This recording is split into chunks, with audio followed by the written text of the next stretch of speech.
Hi, I'm Kaylee, and today we're doing the Google Autofill for Sir Walter Scott.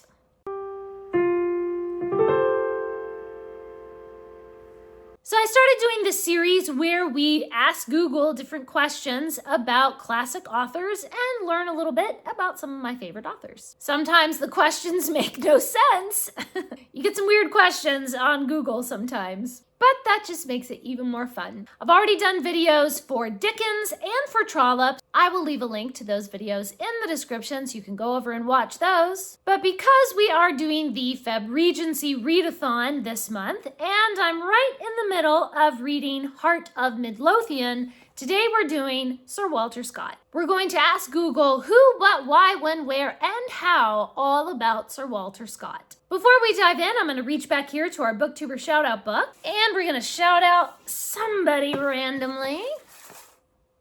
Today's shout out goes to Elizabeth at A Literary Princess. I will leave a link to her channel in the description. Be sure to go over and subscribe to her. And if you haven't already, please do subscribe to this channel and give this video a thumbs up if you love Sir Walter Scott like I do. And of course, follow me over on Goodreads and Storygraph and all the places to hear about all the classics that I'm reading.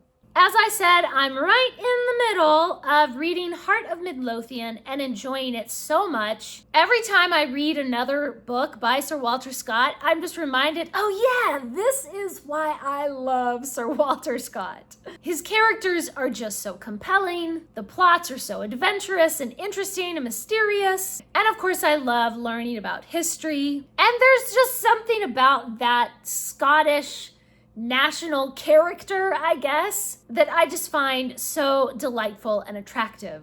The Heart of Midlothian in particular has some very strong, willful Scottish women that I am just loving. So let's dive in and ask Google some questions about Sir Walter Scott. Our first question is kind of obvious. Who was Sir Walter Scott? Sir Walter Scott was born in 1771 in Edinburgh, Scotland. Now, he had a bout of polio as a young child, and that left him lame for the rest of his life. So when he was little, he was sent to the countryside to live with his Aunt Jenny for his health. And from her, he learned a lot of the Scottish legends that feature in his books. He went to university at age 12, where he studied classics and law, and he became a lawyer. When he was 26, he met Charlotte Charpentier, I don't know how to say that. I don't know how to say her name, but they were married and they had 5 children, 4 of whom survived. And they lived happily in Edinburgh until his financial ruin, when the Ballantine publishing business went out of business and left a lot of debt. Scott tried to pay all the debts himself. He refused any help from his friends, and he kept writing for many years, even under the strain of that crushing debt and also the grief of his wife passing away. Trying to make enough money to pay all those debts, he wrote furiously, producing 6 novels, 2 short stories, 2 plays, 11 volumes of nonfiction, and a journal in just 6 years. Scott died from complications after a stroke at the age of 61. And since his books continued to sell after his death, then his estate was finally able to pay off all of those debts that haunted him during his life. Scott was buried at Dryburgh Abbey, where his wife was also buried. Our next question is, what did Sir Walter Scott write? He is most famous for his novels. He wrote about 30 novels, most of them historical fiction set in Scotland. The novels that are set in Scotland are kind of lumped together as the Waverley novels, because the first one of those to be published was Waverley. So some of his most famous novels are, of course, Waverley, Rob Roy, The Antiquary, the one I'm reading right now, Heart of Midlothian, Old Mortality, The Bride of Lammermoor, Ivanhoe, of course, is one of his most famous, Kenilworth, Woodstock, The Fortunes of Nigel, Peveril of the Peak, Guy Mannering, The Black Dwarf, The Monastery, The Abbot, Quentin Durward, and The Talisman. He also wrote a handful of short stories and plays, and he wrote 5 epic poems, along with a handful of shorter poetry as well. His novels and poetry were very well beloved when he was alive and sold well, and they still continue to be beloved, and they still continue to sell well. He was actually offered the position of poet laureate, but he refused, feeling like it would taint his professional integrity. Where did Scott vacation? So during the summers from 1804, Scott leased a large house at Ashestill. I'm not sure to say that. It's on the south bank of the River Tweed. And when his lease on the property expired in 1811, then he bought Cartley Hole Farm downstream on the River Tweed. Scott renamed it Abbotsford after a neighboring ford that was used by the monks at Melrose Abbey. They enlarged the original farmhouse. Scott spent more than £25,000 on just massive expansions, and Scott bought more land until he had about 1,000 acres of land. And that is where the Scott family vacationed. When did Sir Walter Scott write Ivanhoe? So Scott began writing Ivanhoe in July of 1819, and he actually had some health issues described as just severe stomach pains. And that forced him to dictate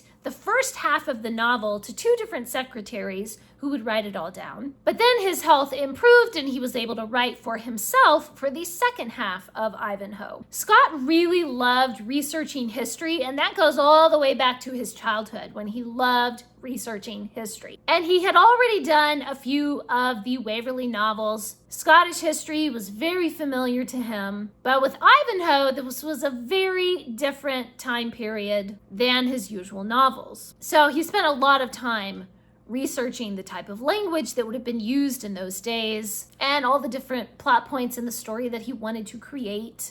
And Ivanhoe was published in December of that same year. So he started writing it in July and it was done and published in December. And when it was published, it was broken up into an edition of 3 volumes, like most books were at that time. Why was Sir Walter Scott knighted? So at the time, the Prince Regent, who would be the future George IV, gave Scott and some other officials permission in a royal warrant to conduct a search for the crown jewels. These were the honors of Scotland. So under Cromwell, these crown jewels had been hidden away. They were just kind of stored in Edinburgh Castle for more than 100 years. And there were rumors that maybe they had been lost or moved somewhere. But in 1818, Scott and a small military team went into Edinburgh Castle. So they found the honors of Scotland. They opened the locked box where they had been kept for more than 100 years. And after some political this and that,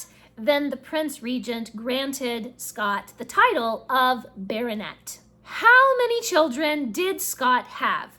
So he had 5 children, I believe, but 4 of them actually lived. These were Sophia, Walter, Anne, and Charles. So Sophia apparently was an accomplished singer and harpist. She married the writer and editor John Gibson Lockhart, who was later Sir Walter Scott's most famous biographer. Walter fulfilled his father's ambitions by becoming a soldier. So Scott purchased his son a commission and he joined the army, where he was promoted to captain and lieutenant colonel of the 15th King's Hussars. Anne was a very dutiful daughter. She remained unmarried. She cared for her mother on her deathbed, and she cared for her father during ill health, and Anne often accompanied Scott on his travels as well. And Charles became a lawyer. He read law at Brasenose College, Oxford, and he was appointed to a clerkship with the Foreign Office, and he even held a position in the British Embassy in Naples.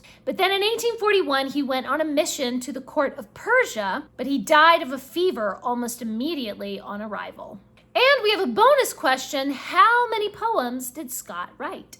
So Scott produced 5 long, epic, 6-canto narrative poems and 4 shorter poems, which he published independently, and a lot of just small little metrical poems. So the 5 big epic poems that he wrote were The Lay of the Minstrel, Marmion, which is very popular when he was living, and The Lady of the Lake, which probably ended up being the most popular one, and which is the only one that I've actually read, and Rokeby and The Lord of the Isles. Please leave me a comment and let me know what is one of your favorite works by Sir Walter Scott. Thanks for watching. Please subscribe, and remember, the right book in the right hands at the right time can change the world.